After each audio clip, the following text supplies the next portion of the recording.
خدا عدالت امره داوری کنی.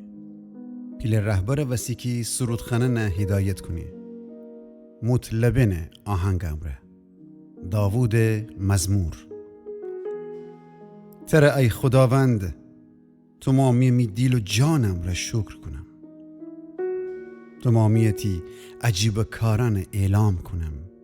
تی وجود وسی شادی و خوشحالی کنم. تی نام ای خدای متعال ستایش کنم. وقتی که می دشمنان پس شدی باز این تی ورجه نتنیدی خوشن پاسر بهسید و هلاک بیدی.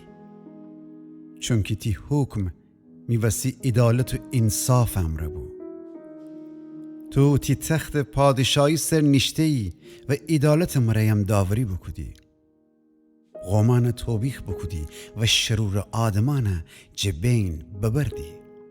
وشن نام محو کدی تا آخر دنیا. دشمن تا ابد نابوده بسته. وشن شهران جریشه بکندی. وشن نام اویره بسته. اما خداوند خود تخت سر نشته تا ابد. خود تخت داوری کدن وسی برقرار بکده. اون دنیای عدل امره حکم کنه و قومان انصاف امره داوری کنه. خداوند ستم بیده آدمان ره ایتا بلند غلعه ایسه. ایتا جامپنا سختیان موقع. وشنی که تی نامش شناسیدی تره توکل کنیدی. چون که ای خداوند وشنی که تی دنبال گرددی به حال خودشن ننی.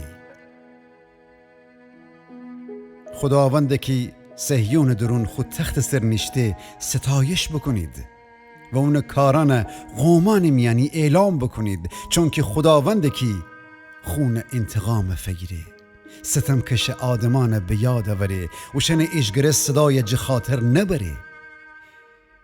ای خداوند مرا لطف بکن و که مرا مرگ دروازیان جد نجات دهی.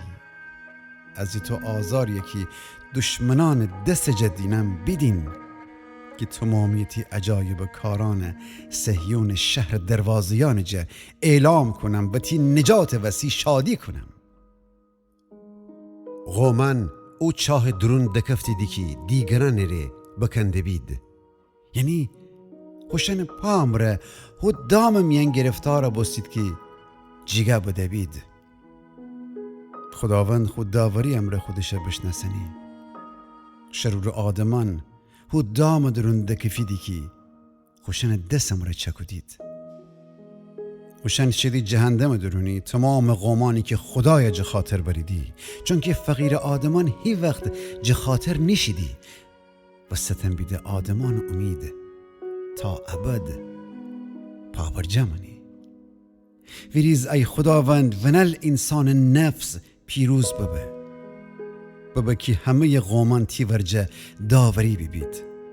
ای خداوند ترس قومان جان درون تود که اوشن بفهمید فقط انسان اسیدیو بس.